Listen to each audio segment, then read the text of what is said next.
Hey, it's been a minute. Sorry, guys. I burped. Anyways, hey, I'm Alexandra, founder of Life with Herpes. I am at my stepdaughter's Navy, as you can see, boot camp graduation. So she is officially a sailor. So shout out to all of the military on here. We appreciate you. We thank you. I'm a huge military supporter. Actually, a portion of Life with Herpes does get donated to the Tunnel to Towers Foundation, which is a foundation that supports our veterans, our first responders, if they are wounded in duty or if they make the ultimate sacrifice and do not make it home. It provides a mortgage for their families, so it supports their families. I'm a big heart when it comes to our military. So anyways, that's why I'm in the Navy, and that's why I've been MIA, because I have been celebrating with her. Anyways, back to our regular scheduled content. Please feel free to ask your questions. I am here. I'm talking about what it is like to live with life with herpes.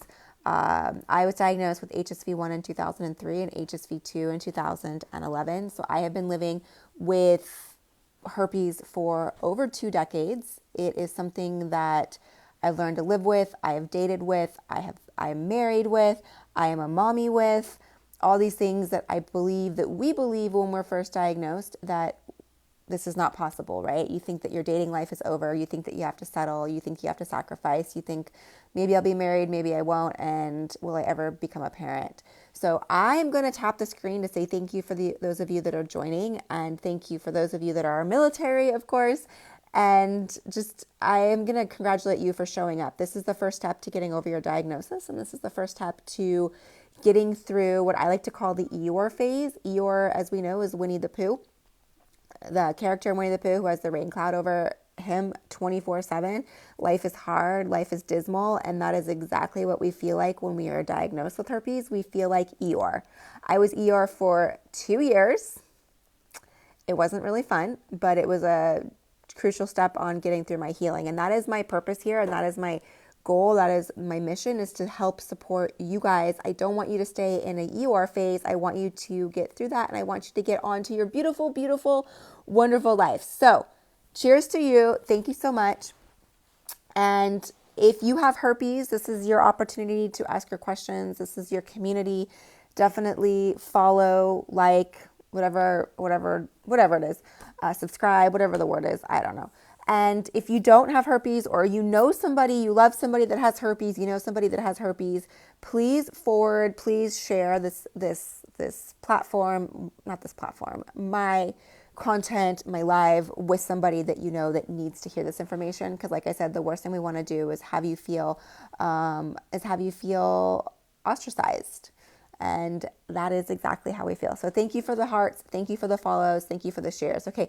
As you know, if you've been on my lives before, I get hundreds of questions. I do my best to go through them in the order in which they are received.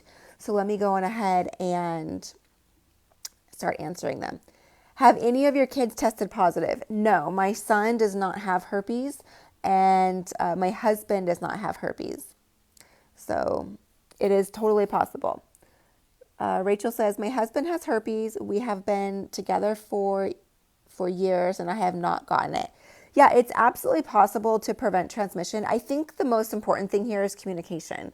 Obviously, the virus doesn't care if you communicate it or don't communicate. It doesn't work that way. But when you can communicate with your partner, when you can communicate with your spouse, when you can have that level of compassion and understanding, and your partner's like, hey, I understand. Thanks for sharing. Okay, we'll get creative. Or hey, we'll do this. Or we can just abstain from it for a little bit. It's okay. Opposed to you thinking like, I don't want to share. I don't want to have that conversation. And maybe it's not really an outbreak. Or maybe, I don't know. And let's just close our eyes and hope that nothing happens. So I think that the communication's the key point here. And what is also best about it is you and your partner can decide what works best for you guys. What works for Bill and I doesn't necessarily mean it's what's going to work for you guys. Potentially taking the antivirals is going to be what works. Potentially using a condom is going to be what works. It's what works best for you and your particular relationship. Guys, thank you for the follows. I see them. Thank you for the hearts. Uh, does so someone just asked Rachel if her husband takes medication. I don't know. I'll let Rachel reply. But my husband does not take any medication, just for all of you to know. My husband gets tested about like every 6 months, and he still has tested negative. Is there a difference between herpes and genital warts? Yes, they are different. They are both viruses. So that is something that they have in common. They're both viruses, but they're different viruses. So HSV and HPV, a lot of H's, a lot of V's. HSV is herpes simplex virus, and HPV is human papillomavirus. Human papillomavirus is what causes genital warts. It's what causes abnormal pap smears for us ladies. And so genital warts and genital herpes are two different things. Is cold sore herpes? Cold sores are herpes. So yes, cold sores are herpes. People think that, oh, it's the good kind, and it's really the same thing. HSV is HSV. Cold sores are HSV. So you can have HSV1 or HSV2. HSV1 is most commonly associated with cold sores.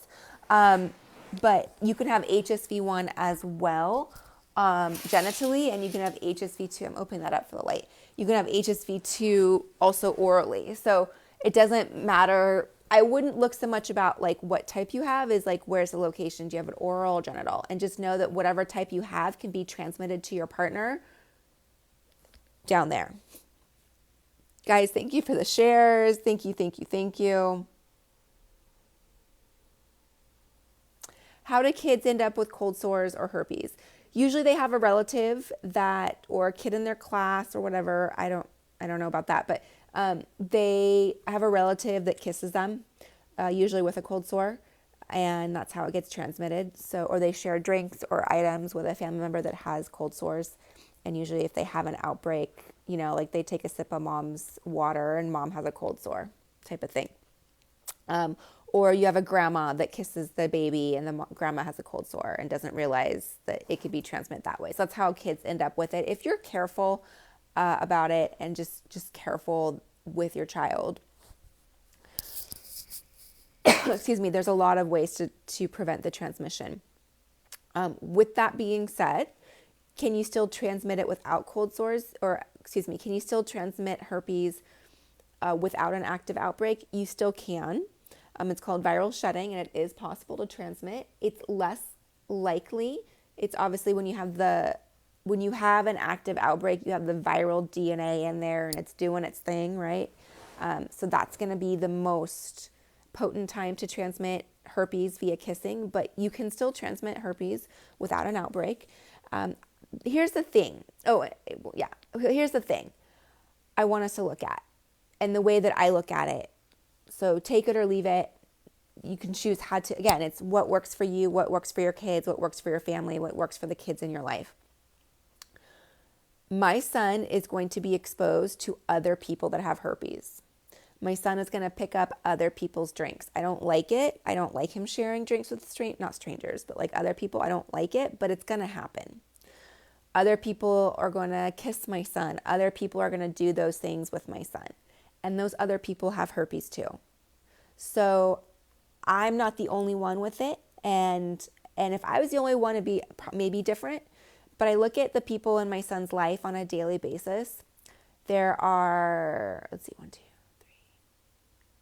There's 5 of us on a daily basis with my son, and 4 of us have oral herpes. Okay, that's a lot of people. So I look at it and I'm like, I'm not the only one with it. And so there's no reason for me to feel like a villain, and there's no reason for me to feel like I can't be with my son and kiss my son and share a bite of whatever he wants to give me a bite of. Me as a mother, I feel it's way more important to have skin to skin with him and to kiss and caress and have those things with him. Because if I don't, that's going to set him up long term for having issues in future relationships, not being able to accept love, not being able to get close and comforted with people. And so for me, that's the important thing. Others might disagree. Others might feel absolutely not. How could you do that to your child? That's not how you should do it. But you do you, and you do what's right for your child. This is just how I personally view things as a mom. So I'm going to tap the screen to say for all those other parents out there, that's just what I'm thinking. So definitely I would love to hear your thought on that as maybe a parent, or what your thought is just on that. Okay, let me get back. Can you have HSV2 and be asymptomatic and then pass it to others? Yes, you can have HSV1 or HSV2 and be asymptomatic, meaning you don't have symptoms, you don't have signs, you don't have itches, tingles, blisters, anything like that.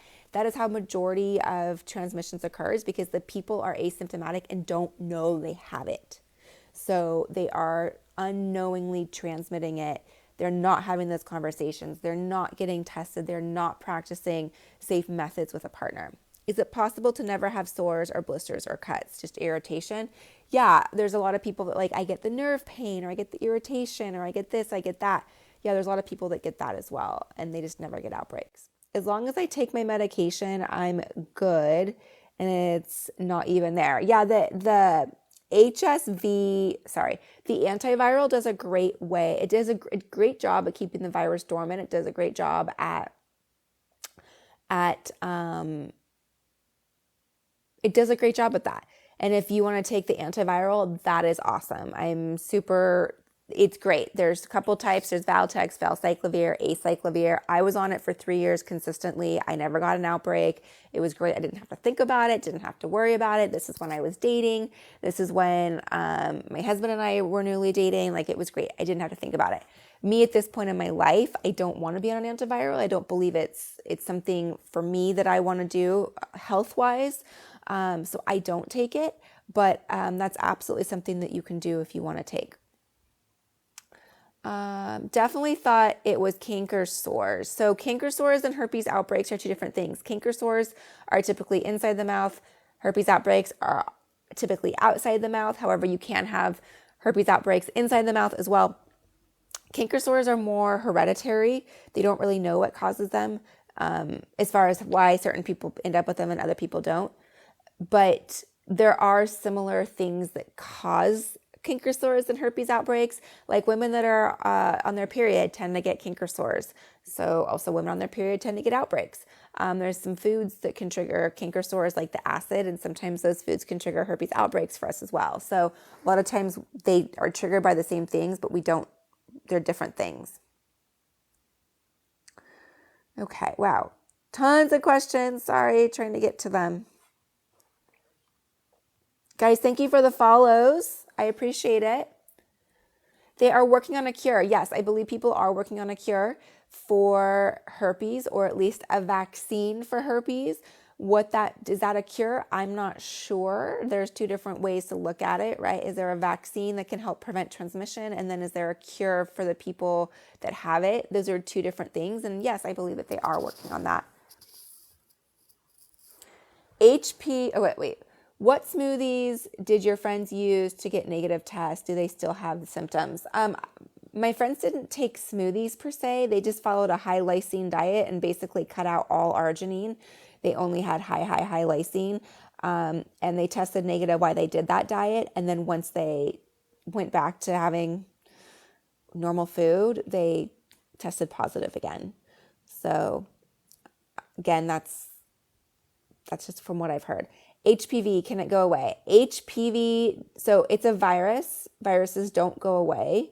They don't leave our body, right? We have them, but what it does is it kind of it's no longer active in your body, and it basically goes dormant. So it'll never leave, but you will always have HPV, but it basically goes dormant. Is it possible to just have irritation and never experience anything else? Yes, it is. I think I already answered your question. Can you get all the symptoms like burning, itching, irritation without the sores down there? Yes, you can get all of that and never get a sore. And that's, again, why a lot of people, you would be contagious at that point. And that's why a lot of people, they'll get that. And then they're like, well, I don't have any blisters. I don't know what's going on. Maybe it's my detergent. Maybe I sat on something funny, whatever. And so that's how it gets transmitted. I have genital HSV1 when disclosing. Do you need to say where I have outbreaks, or can I disclose I have HSV1? I mean, if you're going for it, you should probably just disclose where you have it as well. But you can open the disclosure as like, hey, I have HSV1. It's most commonly associated with cold sores, oral herpes. The difference is I just have it down there. It's really the same thing. And it's something that we need to discuss. So you can maybe have the conversation like that. Is the IgG accurate? Does it mean you actually have it? I would say that if you are getting a positive IgG result on a positive test on an IgG, then you have it. So as far as if it's getting a negative and you have outbreaks, I'd say that's probably not accurate. Your body hasn't made the antibodies yet. But if you're testing positive on the IgG, then yeah, you have it. At least ask your doctor. I can't obviously tell you guys. I'm going to take my earring off because I feel like it is hitting and making noise. Is it making noise? It's probably annoying if you keep hearing like that. Okay. Should you take medication every day to prevent an outbreak? So I'm not a doctor. Thank you for the rose, Brandon. I'm not a doctor. I cannot tell you what to do. Obviously, talk to your doctor and see what works for you. Here's the thing about herpes, and here's the thing about medication. Something that we're programmed to think is when you're sick, you have to take medication. So let's say you have a bacterial infection and you go take the antibiotic because you need to get rid of the bacterial infection. And if you don't take the antibiotic for the certain amount of days that you're prescribed, then like they tell you like all hell's going to break loose, right?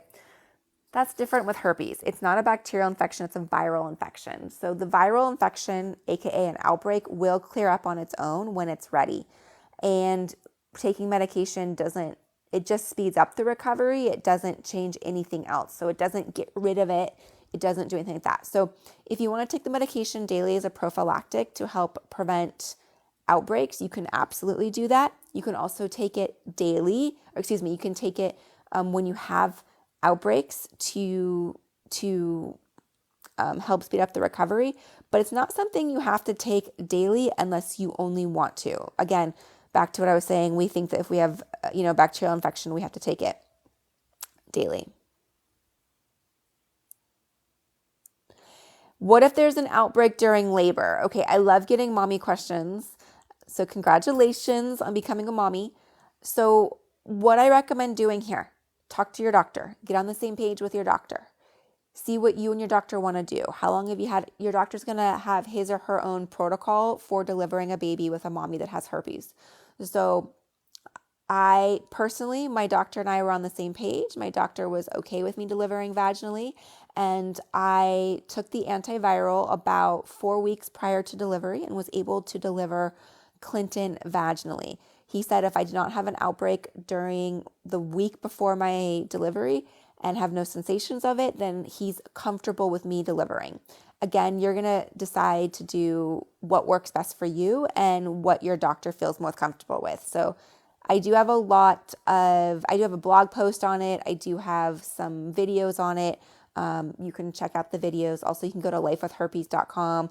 You can go to the blog post section and you can see I'm 9 months pregnant. And you can see me talking with my doctor. We actually did an interview together.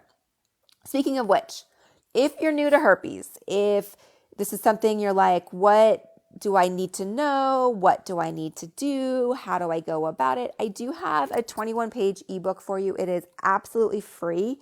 I've been working on it since 2017, so I add to it, take away, add to it. Anyways, I think it's beautiful. It's 21 pages. It's free. It walks you through natural outbreak remedies. So it does talk about antiviral. It talks about diet. It talks about some topical creams. It talks about baths. It talks about taking Epsom salt baths and things like that. So it's all linked for you. You can go to the link in my bio, or you can go to outbreakremedies.com and download it, and you will enjoy it. I think you'll enjoy it. I think it's awesome. So you can go check that out. HSV1 isn't curable. It is not curable at this point. It is a virus. Herpes is not curable. So yes, those are all those comments. Yes, we have it, and we have it for life. Is there a way to get swabbed without any bumps or cuts or blisters? So a doctor probably is not going to swab you because he or she is like, there's nothing there to swab, but you can ask for it, see if they'll give it to you. In order to test positive on a swab, you'd either have to have viral shedding or you would have to have, some sort of cut or blister or viral DNA to get it. Perfect example. If you were to swab my mouth right now, I do have HSV1 oral. If you were to swab my mouth right now, it would probably be negative because I'm probably not shedding the virus. Does that make sense? Can you get blood taken to see if the antibodies are in the blood? Yes, you can. You can request that was an answer, not a question. But yes, you can ask to get an IgG blood test, which is looking for the antibodies. You were diagnosed but never had sores, cuts, or blisters. Is that normal? It is actually very normal to not have outbreaks. Guys, thank you for the shares. Thank you for the follows. I appreciate it. The majority of the population gets cold sores. Yep, majority of the population gets cold sores. I have genital HSV1. I want to disclose that I have HSV1, but not into the genitals about where I have it. So here's why it's important to share where you have it is because you're only contagious where you have it. So sharing you have it genitally means that that's where you're contagious, not orally. So it would be kind of like, I wouldn't want to say falsifying the information, but it would be beating around the bush or not necessarily telling the whole truth. You would still be disclosing, but it's just not where you have it. Worried about sweating down there and transferring it to surfaces I sit on that my kids touch. Okay,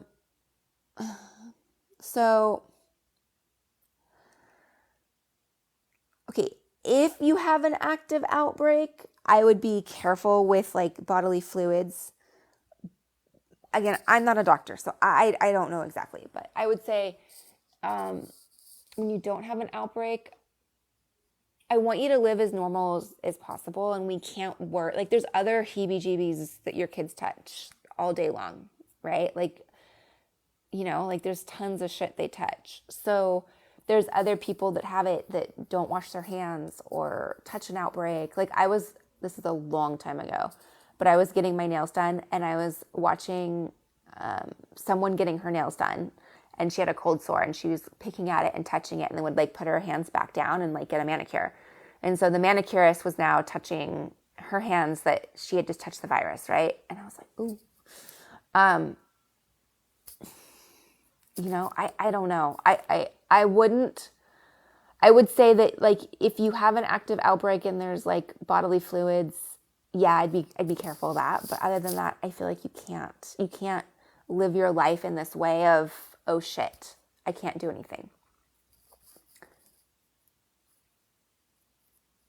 Thinking I could give it to my kids made me want to off myself. Worst feeling, so I don't agree. Okay, I understand what you're thinking about as far as your children and things like that. Everybody has their own point of view. I just feel that cuddling and hugs and kissing my little boy is important for his emotional well-being, and so that's something I choose to do. But I actually accidentally did kiss my son with a cold sore, so I understand that position that you're thinking of, like, oh my gosh, the worst feeling ever. It was the worst feeling ever. I understand. I was there for 24 hours. Like, oh my gosh, what did I just do? Even being there, I still choose to cuddle and do those things with my little boy. It only stays in the skin surface and cannot be transmitted to anything else. So the virus can be transmitted with other bodily fluids as a vehicle to transmitting it, but herpes doesn't live in, let's say, like semen and vaginal fluid, but like if semen or vaginal fluid touches the outbreak, that can be a vehicle in which it transmits. So same thing with saliva. Let's say you have an active cold sore on your mouth and you use your saliva as lubricant when you're with your partner, and that saliva touches the active cold sore and then goes to your partner's genitals. That can transmit it that way.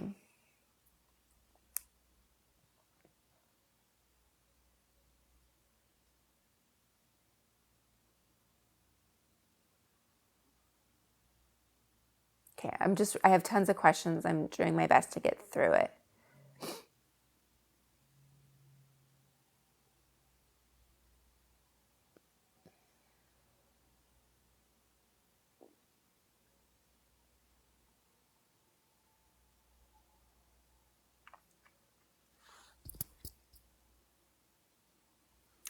Someone said they were diagnosed 10 years ago and yours is dormant unless you get very sick and you take Valtrex daily. That's awesome.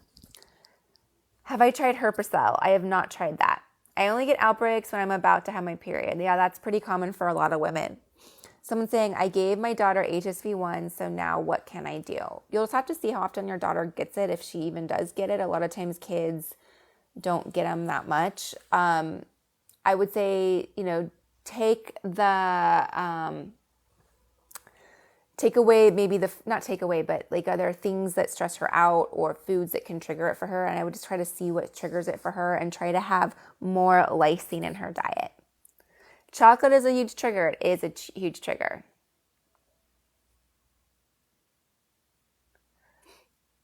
How long do reoccurring outbreaks usually last? It just depends. They can last 24 hours or they can last a week. It just depends.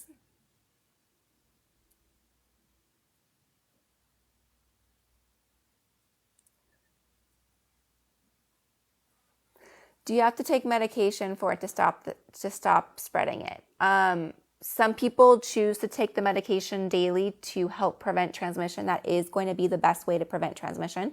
Other people are okay with using other methods like condoms or taking supplements.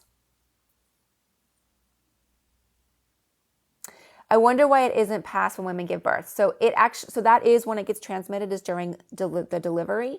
So that's why it's important to talk to your doctor and decide if you and your doctor feel comfortable about this delivery. So it's when skin to skin. So ideally, if you're on the antiviral and don't have any outbreaks, then it's going to be a less chance of transmission. What is a high lysine, low arginine diet? So high lysine diet is lysine is an essential amino acid. It's a protein. I'll show you. I have some in my hotel room right here. Don't leave home without it. Lysine is an essential amino acid. It's a protein that helps block the replication of the herpes virus. And so it is a non-negotiable for me. I take it daily. You can also have a high lysine diet by adding foods that are high lysine to your diet. That would mean if you download the Outbreak Remedies where I talk about high lysine foods, it's all in there for you. It's free download. You can download it or you can take supplements. I also have them linked for you. You do get a huge discount if you use the link in the bio. Again, this is something I take daily and I do not negotiate about it. Have you taken the vaccine Gardasil 9 and had an outbreak after that? So I had Gardasil. I don't know if it's Gardasil 9. I don't know. It was so long ago. It was 20 years ago. Which now that you're saying it was 20 years ago, then I got HSV1. So I don't know. Maybe. I don't know. Can it be transmitted through blood? Like if you have a cut in your hand? So no, herpes is not a blood virus. It's not a blood disease. It's a skin disease. The blood could potentially, again, be a vehicle. So let's say the blood touched a herpes outbreak and the blood touched somebody else. Yes, but it doesn't live in the blood. Guys, thank you for the follows. You said my partner doesn't have it. Do you guys use protection every time? No, my husband and I do not use protection. My husband and I do not use protection, and he does not have it. How much Lysine do you take daily for now? I don't see any improvements. Greetings from Spain. Hola. I take 3,000 milligrams a day. The recommended is 1,000, but this is what I take a day. I take 3,000. You've been avoiding dating because you're scared to disclose. What are your tips? You have genital HSV1. So I would suggest joining our community. It is our private community. It's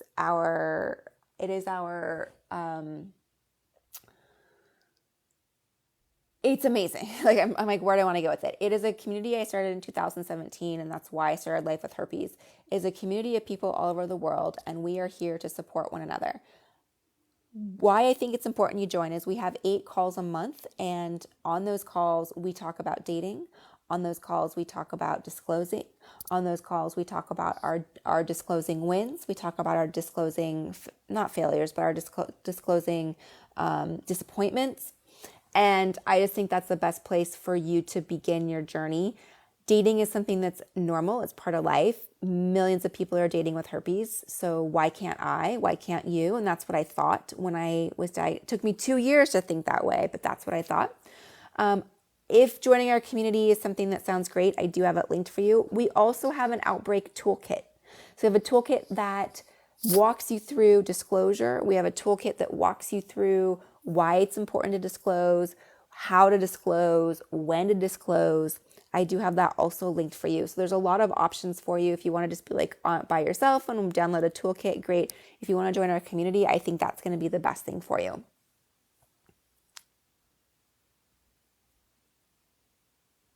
All right, I think I've gotten through all the questions, at least.